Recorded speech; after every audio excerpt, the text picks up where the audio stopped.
সূর্য কারোর জন্য হলেন শক্তিদাতা ঈশ্বর, আবার কোনো প্যাঁচার জন্য হলো চোখ বন্ধ করে দেওয়ার মতো তীব্র আলো।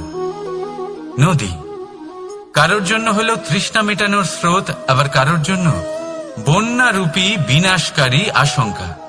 সাগর কারোর জন্য হলো নোনা জলের ভান্ডার, আবার কারোর জন্য অগন্তি প্রাণী জগতের সম্ভার। প্রশ্ন হলো, প্রত্যেক ব্যক্তির জন্য প্রত্যেক অনুভূতি বা বস্তুর সারমর্ম আলাদা কেন হয়ে থাকে? যা কারোর জন্য হলো বিষ, তা অন্য কারোর জন্য অমৃত কেন?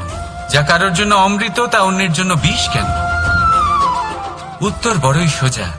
আমরা বস্তু বা অনুভূতিগুলিকে সেভাবে দেখি না যেরকম তা হয়ে থাকে। আমরা বস্তু বা অনুভূতিকে সেভাবে দেখি যেরকম আমরা হয়ে থাকি। এবার এর উপায় কি হতে পারে?